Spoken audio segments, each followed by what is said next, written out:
in Somaliland aanay dan ugu jirin duulaan dambe oo la qaado iyo sidoo kale colaado la huriyo waa sida uu hadalka u dhigay gudoomiye xaashi waxa uu madaxweyne biixi u sheegay in Somaliland si inta hadhay loo badbaadiyo in ay xalkeedu tahay in doorasho xor iyo xalaal la qabto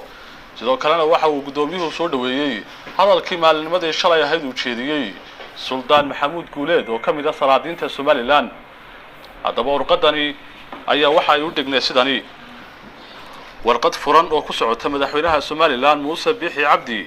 mudana madaxweyne ma muuqato inaad wareejin doonto dalkii midaysnaa ee midigta laga geliyay maalintii aad talada dalka haaneeday ee 13 December ee sanadii 2017 nasiib darro inkasta oo dalweynihii Somaliland uu kala qaybsamay ma aaminsani inay dani ugu jirto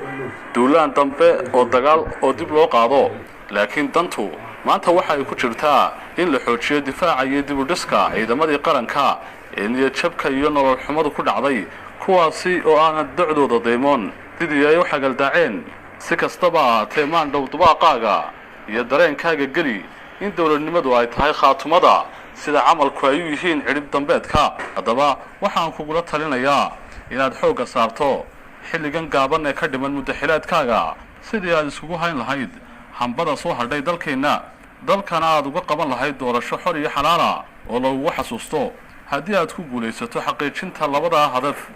ee maanta ku hor yaala waxa hubaala inaad heli doonto khayr iyo khaatimo wanaagsan taas oo khasab ka dhigi karta adiga iyo ummadaada khajirsan ee khataraha badan ku xeeran yihiin dhinaca kale mudane madaxweyne bulshada aad madaxweynaha u tahay 90% ma qabaan baraare ee waxa biyo dhigtay busaarad sixir barar baahi balaaran iyo shaqo la'aan baahsan sida darteed dadkaaga darxumadu haysta waxa ay kaaga baahan yihiin inaad ka badbaadiso mar dambe muran siyaasadeed oo midhanaysa iyo masiibo colaadeed oo mashruuc laga dhigto mudane madaxweyne haddii aad musciriirta qaranka ka moos weydo mushkiladaha aan ka digayo waxa ay u muuqan doontaa inaad muraad ka leedahay oo weliba milil dushii lama dhaye aad maanka ku hayso meeraalaysi iyo midi ku taag iyo weliba muddo kororsi aan maanta ku meelmari doonin dardaaran waa inta la nool yahay waar hooy dug iyo dhaymo u yeelo dambaalada kaaga imanaya dadkaaga faraha badan ee ku dhisay ee aan jeclayn dhaxalkaaga iyo dhibaatadaada xun kuwaasi oo ugu dambeeyay Sultan Maxamuud Guuleed Mire oo shalay toona la hadlay warbaahinta ugu dambeyn mudane madaxweyne